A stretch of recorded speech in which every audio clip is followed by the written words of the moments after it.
வாழ்க வையகம், வாழ்க வளமுடன். மொழி என்னும் கருவறையில் மூத்த மகளாய் பிறந்த தமிழ் மொழியை வாழ்த்தி தமிழ்தாய் வாழ்த்து பாட 3ஆம் ஆண்டு தமிழ்துறை மாணவி ஆர் பவானியை அழைக்கிறேன்.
விடியாத இரவென்றும் முடியாத துயரென்றும் விடியாத வெள்ளமென்றும் வாழாத வாழ்க்கை என்றும் எதுவும் இல்லை. அதுபோலதான் வரவேற்புரை இல்லாமல் நிகழ்ச்சியின் தொடக்கமில்லை. எனவே வரவேற்புரை வழங்க 2ஆம் ஆண்டு தமிழ்துறை மாணவி ஆ கார்த்திகாவை அழைக்கிறேன்.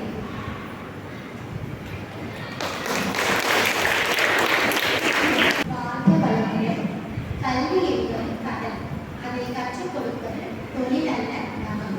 நம்பிக்கை கைவிட்டாலும் நீ கற்ற கல்வி என்றும் முன்னே கைவிடாது என்ற வரிகளுக்கு ஏற்ப நம் அனைவருக்கும் சிறந்த கல்வியை வழங்கிக் கொண்டிருக்கும் கொங்குநாடு கல்வி நிறுவனங்களின் நிறுவனர் மற்றும் தாளாளர் முனைவர் எஸ். ராஜன் ஐயா அவர்களை இருகரம் கூப்பி வருக வருக என வரவேற்கிறேன். எங்கள் அழைப்பினை ஏற்று இவ்விழாவிற்கு வருகை தந்திருக்கும் கொங்குநாடு கல்வி நிறுவனங்களின் தலைவர் திரு கே. எஸ். ராஜா ஐயா அவர்களை வருக வருக என வரவேற்கிறேன். கொங்குநாடு கல்வி நிறுவனங்களின் இயக்குனர் திரு டாக்டர் என். ராஜேந்திரன் ஐயா அவர்களை வருக வருக என வரவேற்கிறேன். கொங்குநாடு கல்வி நிறுவனங்களின் பொருளாளர் திரு எஸ். ராசராசன் ஐயா அவர்களை வருக வருக என வரவேற்கிறேன். கொங்குநாடு கல்வி நிறுவனங்களின் செயலாளர் திரு எம். சிங்காரவேல் ஐயா அவர்களை வருக வருக என வரவேற்கிறேன். எங்கள் அனைவரையும் இன்முகத்துடன் சிறந்த முறையில் வழிநடத்தி செல்லும் கொங்குநாடு கல்வியற் கல்லூரியின் முதல்வர் முனைவர் பி. சாந்தி அம்மா அவர்களை வருக வருக என வரவேற்கிறேன். இந்நிகழ்ச்சியின் ஒருங்கிணைப்பாளர் தமிழ்துறை உதவி பேராசிரியை செல்வி டி. ஆர்த்தி அம்மா அவர்களை வருக வருக என வரவேற்கிறேன். மேலும் இருபால் ஆசிரியர்கள் மற்றும் மாணவிகள் அனைவரையும் வருக வருக என அன்புடன் வரவேற்கிறேன். வரவேற்பை வழங்கிய மாணவிக்கு நன்றி.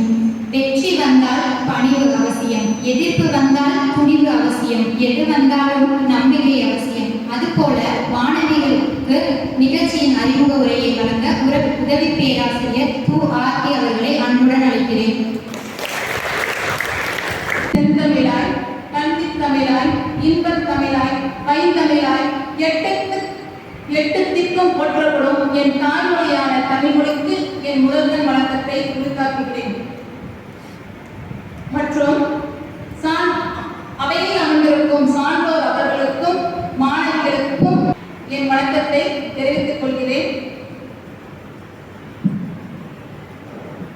எதுக்காக கூடியிருக்கோம்? எல்லாம் நல்லா இருக்கீங்களா? சந்தோஷமா இருப்பீங்கன்னு நம்புறேன். குச்சி அழகும் கொடுத்தானை கோட்டழகும் மஞ்சள் அழகும் அழகல்ல நெஞ்சத்து நல்லையாம் என்னும் நடுவு நிலைமையால் கல்வி அழகே அழகு என்று நாளடியார் பறைசாற்றுகிறது. அக்கூற்றுக்கு இணங்க ஒருவரின் வாழ்க்கை அழகு என்பது அவனுடைய உடையிலோ அவனுடைய நடத்தையிலோ இல்ல அவனுடைய ஒப்பனையிலோ கிடையாது. ஒருவரின் அழகு என்பது அவனுடைய கல்வியில் தான் இருக்கிறது என்பதை உணர்ந்து நம் கர்ம வீரர், கருப்பு காந்தி, கிங் மேக்கர் என்றெல்லாம் போற்றப்படும் காமராஜர் அவர்கள் நமக்கு பல பள்ளிக்கூடங்களை திறந்து வைத்தார். மதிய உணவு திட்டங்களையும் திறந்து வைத்தார். இவ்வாறு சிறப்புகளை செய்த மாமனிதரின் 122வது பிறந்த நாள் விழாவை நம் கல்லூரியில் கொண்டாடுவதில் நம் கல்லூரி பெருமை கொள்கிறது.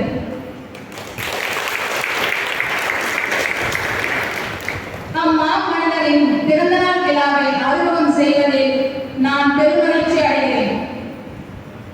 அம்மாமனிதரின் பிறந்த நாள் விழாவை ஒட்டி நமது கல்லூரியில் பல போட்டிகள் நடைபெற்றன.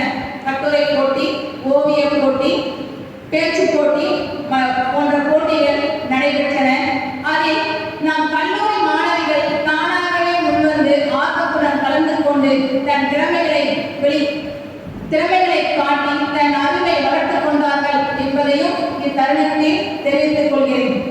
இது போன்ற பல்வேறு விழாக்களிலும் பல்வேறு போட்டிகள் நம் கல்லூரியில் நடைபெற்று வருகின்றன. அதை மாணவிகள் தன்னுடைய ஆர்வத்தோடு தானாக முன்வந்து கலந்து கொண்டு தன் திறமைகளை வெளிப்படுத்தி அறிவை வளர்த்துக் கொள்கிறார்கள் என்பதையும் தருணத்தில் தெரிவித்துக் கொள்கிறேன். எனக்கு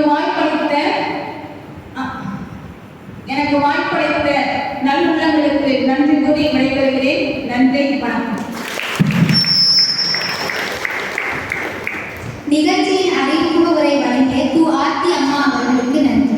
தன்னலம் மறந்து தன்னுள்ளம் துறந்து தன்மைகள் அறிந்து தன்னிடம் உள்ளவர்களை கட்டிக் கொடுக்கும் உன்னதம் என்ற வரிகளுக்கு ஏற்ப முதல்வர் உரை வழங்க கொங்கநாடு கல்வியல் கல்லூரியின் முதல்வர் பா. சாந்தி அம்மா அவர்களை அன்புடன் அழைக்கிறேன். வாழ்க வளமுடன், வாழ்க வையம்.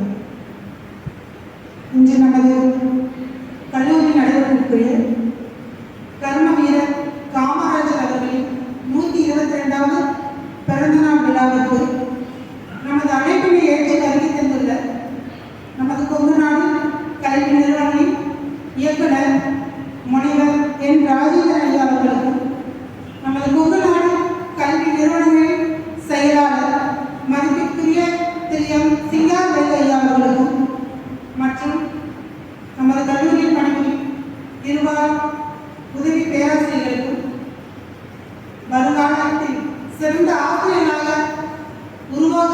உருவாகுவோம் என்று தன் முனைப்போடு அமர்ந்துள்ள மாணவிகள் அனைவருக்கும் எனது மதிய அன்பான வணக்கம். நம்ம காமராஜர் அப்படின்னு பார்க்குறப்போ நிறைய செய்திகளை நீங்கள் பள்ளியிலிருந்தே படிச்சிருப்பீங்க. கர்ம வீரர், கல்வி தந்தை, பெருந்தலைவர், நிறைய செய்திகள். அவர் பிறந்தது பார்த்தோம்னா 1903ஆம் ஆண்டு அப்படின்னு நம்ம படிக்கிறோம்.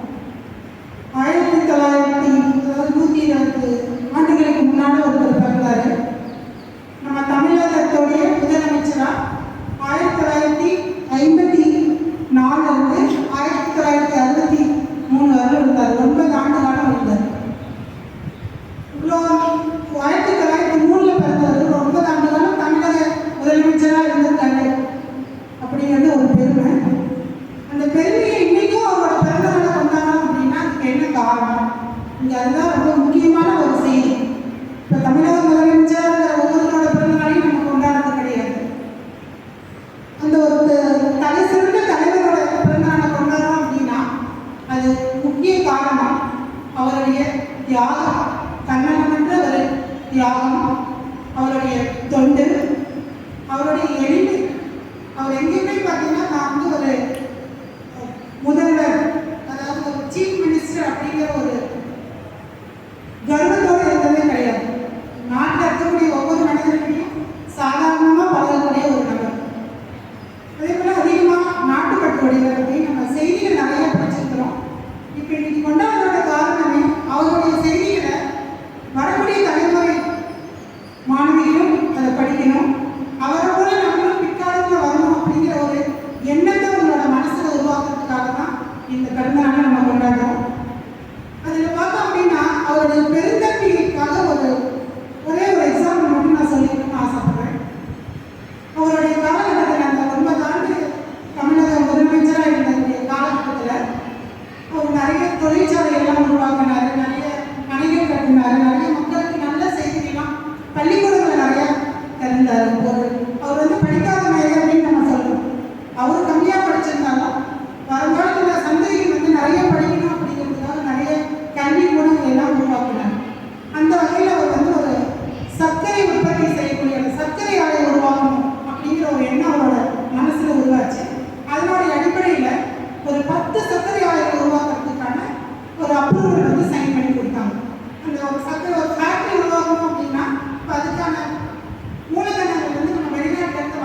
வேண்டியது. அந்த நேரத்தில் அவர் சடனாக ஒரு பிளான் சொன்னார். மற்றவங்களாம் இருந்தால் என்ன பண்ணிக்குவாங்க, அந்த பரவாயில்ல சரி பரவாயில்ல அது 10% வந்து நமக்கு கிடைக்குது அப்படின்னு ஒரு சந்தோஷப்பட்டுப்பாங்க. அந்த 10 சர்க்கரை ஆலைகளுடைய இதை ஏன் 10க்கு 10னா இன்னொரு சர்க்கரை ஆலை சேர்த்துக்கணும், அப்போ 11ஆவது எண்ணிக்கை வந்து உயர்த்தி உருவாகணும் அப்படின்னு சொன்னாங்க. அதுலேருந்து நமக்கு என்ன செய்தி தெரியுதுன்னா, அவருடைய பெருந்தன்மையான ஒரு குணம் வந்து நமக்கு கிடைக்கும். இது வந்து எப்படி ஒரு படிக்காதவர் வந்து இவ்வளோ செயல்களை செய்கிறாரு அப்படின்னு யோசிச்சு பார்த்தீங்கன்னா, அதுதான் அவருடைய நல்ல அறிவு அப்படின்னு சொல்லுவோம். இப்போ நல்ல அறிவு அப்படின்னா என்னென்ன செய்திகள் இருக்கணும், ஒருத்தர் வந்து நல்ல அறிவுடையவராக இருக்காரு அப்படின்னா அவங்களுக்கு ஒரு 3 வித கருத்துக்கள் வந்து ரொம்ப முக்கியம்னு சொல்லுவாங்க. ஒன்று, கற்பனை சக்தி, கற்பனை பண்ணக்கூடிய எண்ணங்கள் வந்து அதிகமாகும். 2வது, மன தூய்மை இருக்கும். 3வது பார்த்தீங்கன்னா உள்ளத்துல உறுதி இருக்கும். இந்த கற்பனை சக்தி எப்படி நமக்கு வளரும் அப்படின்னா, நம்ம நிறைய செய்திகளை தெரிஞ்சுக்கிறதுனால கற்பனை சக்தி வரும். அப்போ அந்த கற்பனை சக்தியின் மூலம் ஒரு நல்ல சிந்தனை உருவாகும். சிந்தனையினால அவருடைய நடத்தையில மேம்பாடு இருக்கும். நல்ல நடத்தையினால நல்ல அறிவு வரும். நல்ல அறிவுனால அவர்கள் வந்து நல்ல மேம்பாடு அடைவார். இப்போ வாழ்க்கையில் மேம்பாடு அடையணும் அப்படின்னா முதல்ல அவங்களுக்கு நிறைய செய்திகளை கற்றுக்கணுங்கிற ஒரு ஆர்வம் இருக்குதுன்னா போதும். ஸோ இது கற்பனை சக்தியோடு. 2வது, மன தூய்மை. மன தூய்மைன்னு எதை சொல்லலாம், நம்ம மனசுல நல்ல எண்ணங்கள் இருந்ததுனால நிறைய செய்யணும் சொல்லணும். மன தூய்மை, நல்ல எண்ணங்களை நிறைய நம்ம உற்பத்தி பண்ணணும். நம்மளுடைய அறிவு வந்து தானாக வளர்ச்சி அடையும். அப்போ நல்ல எண்ணங்கள் எங்கே உருவாகும், நம்மளுடைய சூழல், நமக்கு கொடுத்துக்கூடிய சூழல் எப்படி இருக்குதோ அதன் அடிப்படையில் தான் நமக்கு நல்ல எண்ணங்கள் உருவாகும். அதுக்கு அடுத்ததான் சொன்னோம், உள்ளத்துல உறுதி.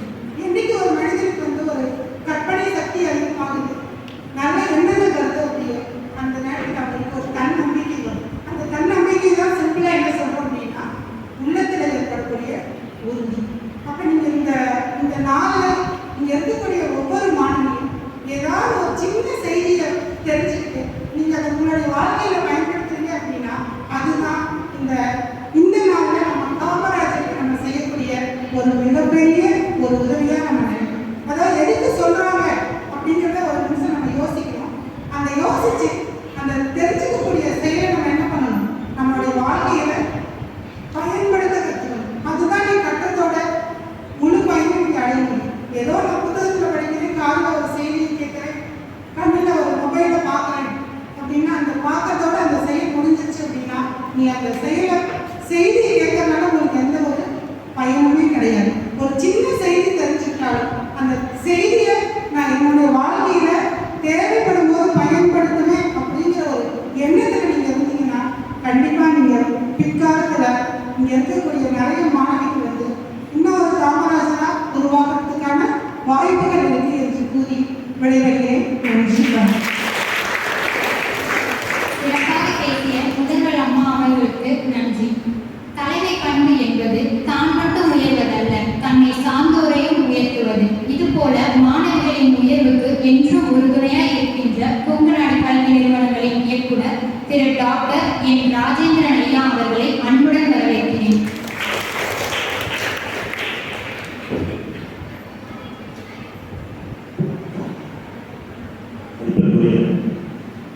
கொங்குநாடு கல்வி நிறுவனங்களுடைய செயலாளர் சிங்கியார் அவர்கள், முதல்வர் டாக்டர் சாந்தி அவர்களே, இந்த நிகழ்ச்சியை பற்றி அறிமுகப்படுத்திய செல்வி டி ஆர்த்தி அவர்களே, இந்த கொங்குநாடு கல்வி நிறுவனத்தினுடைய பேராசிரியர்களே, மாணவிகளே, அனைவருக்கும் மாலை வணக்கம். இதில் காமராஜரை பற்றி நிறைய சொல்ல வேண்டியதில்லை, ஏன்னா மேடம் நாங்கள் நிறைய பேர் கேட்டுருக்கோம். நிறைய நீங்கள் இந்த ஹிஸ்ட்ரி படிக்கிறீங்களா, நல்லா தரவாக காமராஜரை பற்றி தெரியும் எங்களை கம்பேர் பண்ணும்போது. அப்புறம் அதுக்கு மேலே பார்த்தோம்னா இன்னும் வந்து 4 விரும்பும் தலைவர் அப்படிங்கிற பேச்சு போட்டி வச்சுருக்கீங்க. அதில் வந்து எதனால் 4 விரும்பும் தலைவர் அப்படின்னு பேச போகிறீங்க, இந்திய அரசியலமைப்பு சட்டத்தில் ஒரு பார்வை அப்படிங்கிறத ஒரு இது வச்சுருக்கீங்க. இது எல்லாமே வந்து காமராஜர் அவருடைய சிறப்பு பற்றி தான் வந்து எல்லாமே இருக்குன்னு நினைக்கிறோம். இப்போ நான் வந்து இந்த ஒரு 4 நாளைக்கு முன்னாடி சென்னையில் அண்ணா பல்கலைக்கழகத்தில் வந்து சென்ட்ரல் வரைக்கும் இதில் வந்து காரில் கான்டாக்டில் போயிருக்கோம். போயிட்டு போகிற டிரைவர் என்ன சொன்னாருன்னா, சார் இந்த காலத்து அரசியல் வந்து எப்படி சார் இருக்காங்க, சரி இந்த வந்து அரசியல் எடுக்கிறாங்க, எதுக்காக சொல்கிறேன்னா ஒரு பாமர மக்கள் கூட டிரைவர் அவர் வந்து ஒரு 8 வருஷம் ஆச்சு நீங்கள் சென்னை வந்த அப்படின்னா நான் ஒரு 8 வருஷம் ஆச்சு அப்படின்னு போயிட்டு இருக்கும்போது வந்து பல்லவன் ஹவுஸ் அப்படின்னு ஒன்று இருக்குது அந்த செந்தூருக்கு முன்னாடி அந்த இடத்துல போய் வண்டியை நிறுத்திட்டு, சார் அவர் காமராஜருடைய அவருடைய சாதனைகளை எல்லாமே அவரோட ஒரு இதில் வந்து ஒரு பெரிய, நான் இது வரைக்கும் கிட்டத்தட்ட ஒரு 30 வருஷமாக சென்னையில் இருக்கேன், அந்த வழியாக தான் சென்னை வரைக்கும் போவோம். அந்த காமராஜரை பற்றி அந்த மாதிரி ஒரு கல்வெட்டில் எல்லாத்தையும் எழுதி வச்சுருக்காங்க அப்படிங்கிறது எனக்கு தெரியாது. நம்ம படிச்சிருக்கோம், அந்த இம்பார்ட்டன்ஸ் நமக்கு தெரியாது. ஆனால் 4 நாளைக்கு முன்னாடி அந்த கான்ட்ராக்ட் டிரைவர் வந்து அந்த இடத்துல நிறுத்தி, சார் நீங்கள் படிச்சு பாருங்க அவருடைய சாதனைகள் எல்லாமே வரிசையாக போர்டில் வந்து ஒரு கல்வெட்டாக இருக்காங்க. எனக்கு அப்போ தான் தோணுச்சு, நம்மளுக்கு தான் போயிட்டு இருக்கோம், இந்த சிலை இருக்குது, சிலைக்கு பக்கத்தில் வந்து இப்படி ஒரு போர்டு வச்சுருக்காங்க, பார்த்து கிடையாது அளவுக்கு இருந்திருக்காரு. அவருடைய இது ஹிஸ்ட்ரியில் அது பார்க்கும்போது தான் அது தெரியுது. ஒரு 6 times MLA, 6 time MLA, 3 times MP, chief minister இருக்கார் அந்த பீரியடில். அப்புறம் என்ன சொல்லுவாங்க, இன்னைக்கு வந்து இருக்கக்கூடிய தலைவர்கள் நிறைய பேர் வந்திருக்காங்க. அதில் வந்து நான் இருக்கக்கூடிய நான் ஒர்க் பண்ணிட்டு இருக்கக்கூடிய அதுக்கு பக்கத்தில் இருக்கக்கூடிய இன்ஸ்டியூட் பார்த்தீங்கன்னா Indian Institute of Technology, IIT எல்லாம் கேள்விப்பட்டிருப்பீங்க. ஐஐடி படிக்கிறோம், ஜேஇ படிக்கிறோம், ஐஐடி போகிறோம் அப்படின்னு. இன்னைக்கு இருக்கக்கூடிய கண்ட்ரியில் இருக்கக்கூடிய இன்ஸ்டியூட்டில் நம்பர் 1 ஐஐடி. நிறைய ஐஐடிஸ் இருக்குது, இருந்தாலும் அவங்க வந்து 3-4 வருஷமாக கண்டினியூஸாக நம்பர் 1 வந்துருக்காங்க. இதில் வந்து கூகுள் பண்ணி பார்த்தீங்க அப்படின்னா காமராஜர் 1959 இந்த மாதிரி இந்தியன் இன்ஸ்டியூட் ஆஃப் டெக்னாலஜின்னு ஒன்று ஆரம்பிங்கன்னு கவர்மெண்ட் ஆஃப் இந்தியாவுக்கு அப்ரூவல் கொடுத்து அந்த லேண்டு பார்த்தீங்க அப்படின்னா இன்றைக்கி சாதாரண முனிசிபால் கிடையாது, கிட்டத்தட்ட மோர் தென் 500 ஏக்கர்ஸ், ஒரு 500 ஏக்கர் 600 ஏக்கர்னு சொன்னாங்க. 600 ஏக்கர். இதில் வந்து அந்த ஐஐடியில் என்ட்ரு ஆகணும் அப்படின்னா வந்து நிறைய பேர் வந்து நம்ம ஆட்கள் வந்து படிக்கிறாங்க, ஈவன் பிரதர்ஸ் சிஸ்டர்ஸ்லாம் கூட படிச்சுட்டு இருப்பாங்க. நம்ம பசங்களெல்லாம் தெரிஞ்சது இன்ஜினியரிங் அப்படின்னா உடனே அண்ணா யூனிவர்சிட்டி. ஆனால் அந்த ஐஐடியில் பார்த்தீங்கன்னா இன்னைக்கு நிறைய பேர் காமராஜர்னால ஆரம்பிக்கப்பட்ட ஐஐடி இன்னைக்கு வந்து நிறைய ஆந்திராக்களையும் படிக்கிறாங்க. ஏன்னா அந்த ஜேஇ கரெக்டாக பிளான் பண்ணி வந்துடுவாங்க. இப்போ நம்ம பசங்க கொஞ்சம் தமிழ்நாட்டு பசங்க கொஞ்சம் பேர் போகிறாங்க. இதை பார்க்கும்போது ஈவன் நம்ம தமிழ்நாட்டுக்கு மட்டும் இல்லை, பக்கத்து ஸ்டேட் பசங்களுக்கு கூட உதவுற மாதிரி ஐஐடி சென்னை அப்படிங்கிறத காமராஜர் ஆரம்பிச்சிட்டாரு. அதில் வந்து அதான் என்ன சொல்லணும்னா நம்பர் 1 இன்ஸ்டியூட்டாக இருக்குது. இன்னொன்று பார்த்தீங்கன்னா இன்னும் அதில் பாருங்க, பப்ளிக் செக்டர் இண்டஸ்ட்ரீஸ். நீங்கள் எவ்வளோ பேர் படிச்சுட்டு பெரிய லெவலில் இருந்தால் கூட பப்ளிக் செக்டர் இண்டஸ்ட்ரீஸ்ன்றது தான் வந்து நிறைய வேலையை கொடுத்துருவோம். நிறைய அந்த மாதிரி இதில் வந்து இன்டர்னல் கோச் ஃபேக்ட்ரி, அது வந்து ஒரு டைம் நான் எனக்கு ஒரு சான்ஸ் இருக்குது விசிட் பண்ணேன். இந்த நம்ம ட்ரெயினில் இருக்கக்கூடிய பார்ட்ஸ் எல்லாம் கலெக்ட் பண்ணி அசம்பிள் பண்ணி நம்ம ட்ரெயின் வந்து அந்த என்ன சொல்கிறது பாடி கொண்டே பஸ்ஸுகளாக அந்த மாதிரி இன்டர்னல் கோச் ஃபேக்ட்ரி. இதை வந்து நம்ம இந்தியாவில் ஓடிட்டு இருக்கக்கூடிய ட்ரெயின் எல்லாத்துக்கும் அங்கே தான் வந்து எல்லா பாடிக்கிற மாதிரி வச்சுருக்கோம். இந்த இன்டர்னல் கோச் ஃபேக்ட்ரி எடுத்துக்கிட்டாலும் கிட்டத்தட்ட மோர் தென் 700 ஏக்கர்ஸ் ஆஃப் லேண்ட் ஐசிஎஃப்னு சொல்லுவாங்க. இதெல்லாம் நினச்சி பார்த்தோம்னா வந்து காமராஜர் மாதிரி ஒரு சிஎம் இருந்து அது மாதிரி ஒரு தலைவர் ஒரு 700 ஏக்கர் ஒரு சென்ட்ரல் கவர்மெண்ட் இன்டர்னல் கோச் ஃபேக்டரிக்கு எப்படி ஐஐடி ஒரு 550 ஏக்கர் கொடுத்துருக்காரு, அந்த மாதிரி ஒரு 750 ஏக்கரை ஐசிஎஃப் இன்டர்னல் கோச் ஃபேக்டரி அப்படிங்கிறது ஆரம்பிக்கிறதுக்கு அவர் வந்து ஆரம்பிச்சிருக்காரு.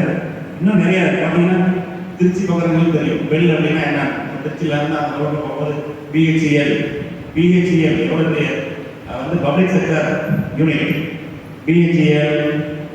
அப்புறம் வந்து பார்த்தீங்கன்னா heavy vehicles factory at Avadi, NLC Neyveli என்எல்சிக்குள்ள வந்து எனக்கு ஒரு 1 மந்த்துக்கு முன்னாடி போகிறது வாய்ப்பு இருக்குது. அதுக்குள்ளே போய் பார்த்தோம்னா தெரியுது அந்த ஏரியாவும் அந்த நெய்வேலி லிமிடெட் கார்பரேஷன் அதில் இருக்கக்கூடிய எம்ப்ளாயிஸ் அந்த கோட்டர்ஸ் இதெல்லாம் பார்த்தோம் அப்படின்னா இப்படி ஒரு படிக்காத ஒரு தலைவர் இந்த அளவுக்கு இவ்வளோ ஃபேக்ட்ரிஸ் ஆரம்பிச்சிருக்காரு. அதே மாதிரி மனைவி ரிஃபைனரி, இந்துஸ்தான் போட்டோஃபில்ம்ஸ், ஊட்டி, இந்த மாதிரி நிறைய பப்ளிக் செக்டர் யூனிட்ஸ் ஆரம்பிச்சிருக்காரு. இதெல்லாம் பார்க்கும்போது இப்போ இருக்கக்கூடிய தலைவர்கள் எவ்வளோ படிச்சிருந்தா கூட இப்படியெல்லாம் ஒரு திங்கம் யோசனை பண்ண தோணுமா அப்படின்னு கூட நமக்கு ஒரு மனப்பா இருக்கும். இன்னைக்கு வந்து நீங்கள் இதை வந்து அனுபவிச்சா தான் தெரியும். ஐஐடியில் போனால் தான் தெரியும், இப்படி ஒரு பெரிய ஒரு ஒரு ஐசிஎஃப்ல போனால் தான் தெரியும் இதை வந்து காமராஜர் ஆரம்பிச்சிருக்காரு இவ்வளோ ஏரியாவில். இன்னைக்கு சென்னையில் வந்து அவ்வளோ சாதாரண ஒரு 500 ஏக்கர்லாம் ஹேண்டில் பண்ண முடியாது. அதே மாதிரி இதில் கூகுள் பண்ணி பார்க்கும்போது ஒரு 10 இயர்ஸுக்குள்ள லிட்ரஸி ரேட் 18.33% to, அதாவது 1951 18.33% to 36.39 அப்படியே டபுள் ஆயிடுச்சு. 10 வருஷத்துக்குள்ள லிட்ரஸி ரேட் 18.33 வந்து 36.39. ஸோ இந்த 10 இயர்ஸுக்குள்ள லிட்ரஸி ரேட் இன்க்ரீஸ் ஆனதை வச்சு தான் அவரை வந்து கல்வி தந்தை அப்படின்னு சொல்ல ஆரம்பித்தாங்க. ஸோ இவ்வளவு சிறப்பு மிக்க ஒரு பெரிய தலைவரை நம்ம வந்து அனைவரும் அவருடைய பிறந்த நாளை நம்ம கொண்டாடிட்டு இருக்கோம். ஸோ இந்த விழாவில் கலந்து கொள்வதற்கு என்னை அழைத்த முதல்வர் மற்றும் ஆசிரியர்கள் மற்றும் மாணவர்கள் அனைவருக்கும் என்னுடைய நன்றி தெரிவித்துக் கொள்கிறேன். நன்றி.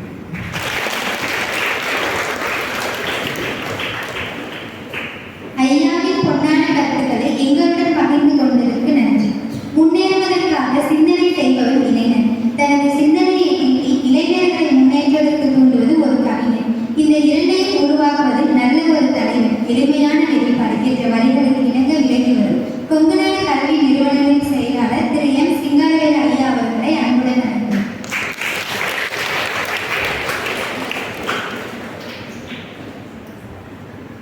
வணக்கம்.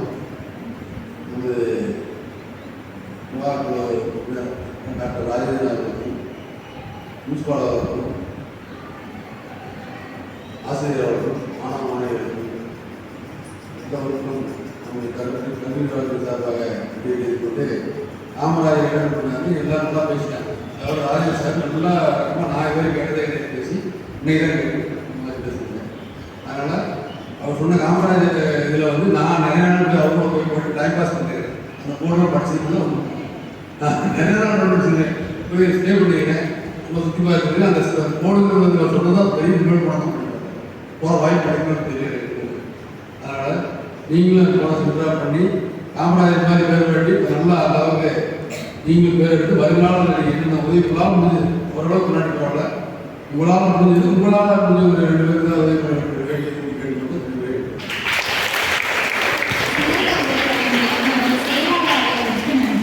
அடுத்ததாக மாணவிகளின் நிகழ்வுகள். சாதனையாளர்கள் அனைவரும் சாதாரண மனிதர்களாக இருந்தவர்களை, சாதாரண மனிதர்கள் அனைவரும் ஒரு நாள் சாதனையாளர்களை என்ற சுவாமி விவேகானந்தரின் வரிகளுக்கு ஏற்ப சாதனையாளர்களை பற்றி பேசி சாதிக்க வருகிறார்கள் நம் கல்லூரியின் மாணவிகள். முதலாவதாக 3ஆம் ஆண்டு ஆங்கிலத்துறை மாணவி பிரியதர்ஷினி அழைக்கும். Good afternoon, management members, principal, and faculty members, and my friends.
when Kamaraj met then Prime Minister Jawaharlal Nehru and asked the reason for his standards.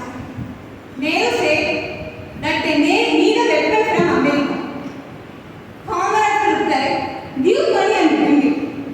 But Jawaharlal Nehru told that they need a guarantee from one of the banks of America. Unfortunately, no banks were ready to give the guarantee. Then Kamaraj inquired whether any American organization was functioning in India. Jawaharlal Nehru told, yes, American Express Bank is functioning in India. Then Kamaraj advised him to close the bank. Jawaharlal Nehru was shocked and told it would create an international issue. But Kamaraj told, when Americans were not ready to help the Indians, why Indians should help Americans? And he advised him to close the bank. Jawaharlal Nehru communicated this to the chairman of American Express Bank. Fearing the consequences, the chairman gave the guarantee and the weapons to then Prime Minister Jawaharlal Nehru. Here we could see his boldness and he dared to take any decisions. Though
BA, the Department of English. Today, I am going to speak about Kamarajar, the great Kalvi Tanthai and the kingmaker of Tamil Nadu. Kamarajar was a great Indian independent activist and politician. He was born on 15th July 1903 in Virudunagar, a district of Tamil Nadu. His parents were Kumaraswamy Nadar and Sigahami Ammal. Kamarajar's father died when he was 6 years old, so he dropped out of school in 1914 to support his mother taking care of the family. Kamarajar started working in this until shop. During this time, he got to learn more about freedom struggles that took place across the country. He took part in various freedom such as the non-cooperation movement and Salt Satyagraha Quit India movement. Kamarajar considered Gandhiji his political idol. In 1954, Kamarajar was selected as the Chief Minister of Tamil Nadu.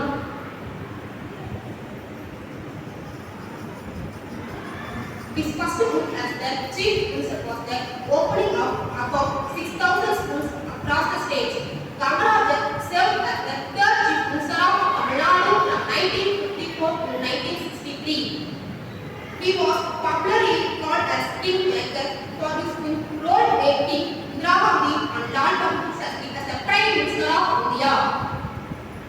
Kamarajar opened many schools, dams and introduced mega industrial in Tamil Nadu. He introduced free education, free midday schemes in all government schools.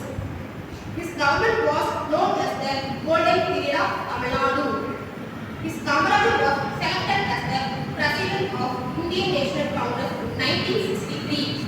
Kamarajar passed away on 2nd October 1975 at the age of 72 in Chennai. Education is the most powerful weapon which you can use to change the world. Thank you for this wonderful opportunity. Thank you all.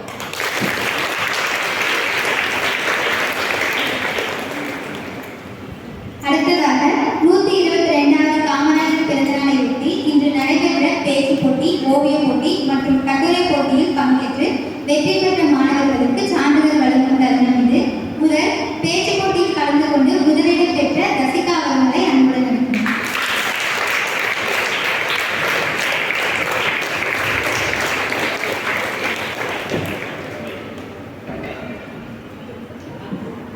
அடுத்ததாக இரண்டாவது இடம் பெற்ற கலைவாணன் பிரியதர்ஷினி அவர்களை அன்புடன் அழைக்கிறேன். கட்டுரை போட்டியில் கலந்து கொண்டு முதலிடம் பெற்ற பிரீத்தி அவர்களை அன்புடன் அழைக்கிறேன். ஓவிய போட்டியில் கலந்து கொண்டு முதலிடம் பெற்ற ஜெயந்தி அவர்களை அன்புடன் அழைக்கிறேன்.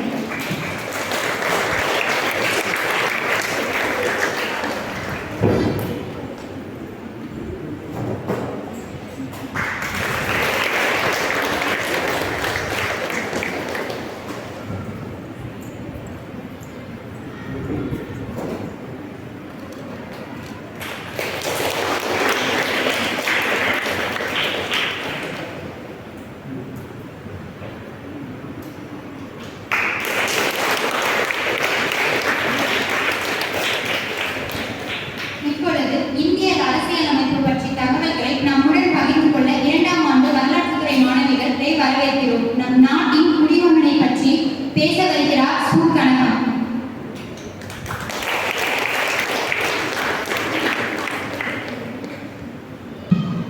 அனைவருக்கும் வணக்கம். எல்லாரும் சாப்பிட்டீங்களா? கேட்கல. ஓகே, எல்லாரும் நான் பேசுறது கவனிங்க, சரியா? இவ்வளோ நேரம் பேசியிருப்பாங்க, எல்லாருமே தயாராக இருக்கீங்க. அதுக்குன்னு யாரும் கேட்காம இருந்துடாதீங்க, ஓகேவா? உங்களுக்காக தான் பேசுகிறேன், சரியா? என் பேர் சு. கனகம். நான் BA வரலாற்றுத்துறை 2ஆம் ஆண்டு படிச்சிருக்கேன். இங்கே நான் என்ன தலைப்பில் பேச வந்திருக்கேன்னா, இந்திய அரசியலமைப்பு சட்டம். நமக்கு வந்து அரசியல்னா என்னன்னு தெரியும், ஆனாலும் அவ்வளவா தெரியாது. அதனால வந்து அதை பற்றிய சில தகவல்களை வந்து உங்ககிட்ட ஷேர் பண்ணிக்கிறதுக்காக நான் வந்திருக்கேன். உலகத்துல எந்த ஒரு நாடா இருந்தாலும் மக்களை பாதுகாக்கிறதுக்காகவும் நாட்டை வளர்ச்சி நிலைக்கு கொண்டு போறதுக்காகவும் இந்திய அரசியலமைப்பு சட்டம் முக்கிய பங்கு வகிக்கிறது. நம்ம நாடு ஆங்கிலேயர்கள் கிட்ட அடிமைப்பட்டு இருந்தது. 1900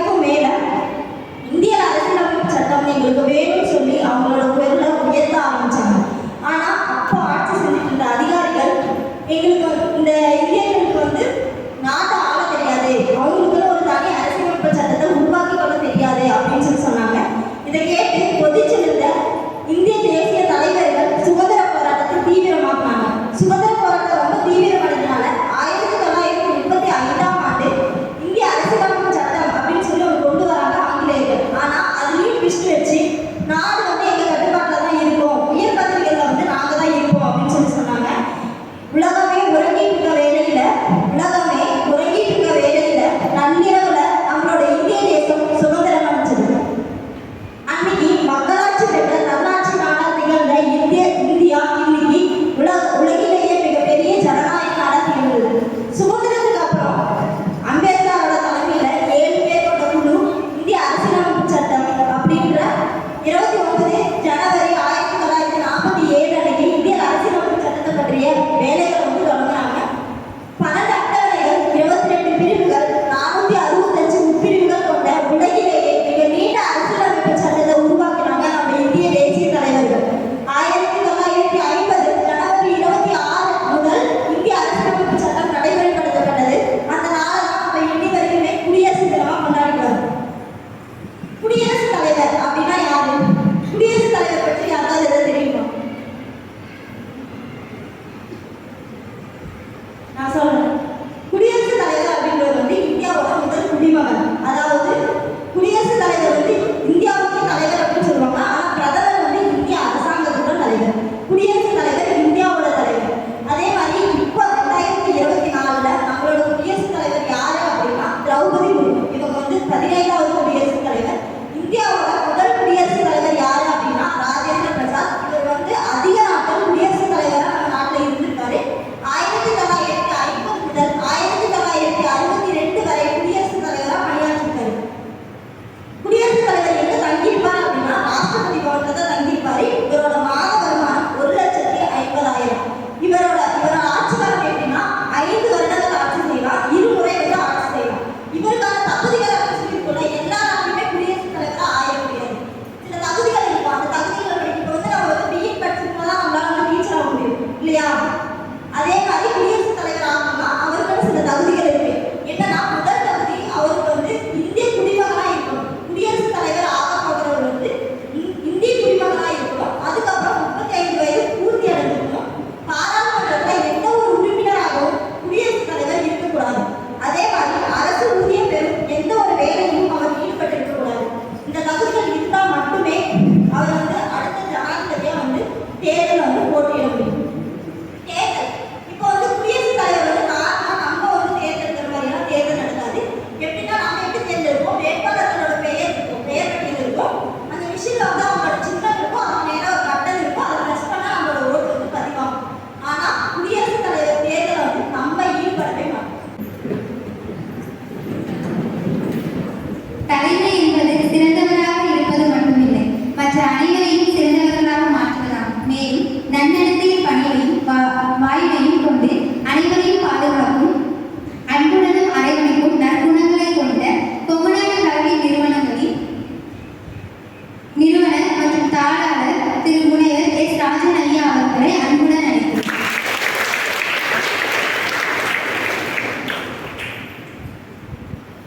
குடியரசுத் தலைவர் வந்து எப்படி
அடுத்ததாக தலைமையுரை வழங்க நமது கொங்குநாடு கல்வி நிறுவனங்களின் முனைவர் எஸ் ராஜன் ஐயா அவர்களை அன்புடன் அழைக்கிறேன்.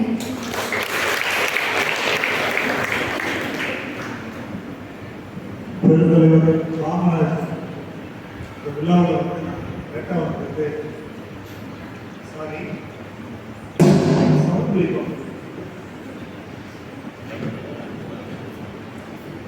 மிஸ் பண்ணிட்ட அளவுக்கு சவுண்ட் வச்சு இந்த நிகழ்ச்சியை சிறப்போட நடத்திட்டு இருக்கிற மாணவர்கள், ஆசிரியர்கள், முதல்வர், நிர்வாகிகள் அனைவருக்கும் இனிய வணக்கம். இந்த மாதிரி நாள் தான் நம்மளை வளர்த்துக்கிறதுக்கு வாய்ப்புகள் கிடைக்கும். மேடை இதெல்லாம் தாண்டி காமராஜரை பற்றி பேச்சு நிறைய டிவியில் அந்த காலத்தில் நாங்கள் ஏதாவது கேட்கணும்னா ரொம்ப கஷ்டப்பட்டு அந்த இடத்துக்கே கொஞ்சம் கேட்கணும். டேப்பு கேட்டோட கிடையாது, பதிவு பண்ணி மறுபடியும் கேட்கறதுக்கு வாய்ப்பு. அந்த நிகழ்ச்சி அந்த நேரத்தில் கேட்டேன்னா காமராஜர் அந்த காலத்தில் இப்போ நார்மலாக காலேஜில் படிக்கும்போது கூட கிடையாது. அப்போ தான் அந்த டேப்பு காட்ட வந்தேன். ஒரு ஸ்பீச்சை பேசுறது திரும்ப கேட்குற வாய்ப்பு அப்போ தான் கிடைச்சது. அதனால் இப்போ உங்களுக்கெல்லாம் அப்படி இல்லை.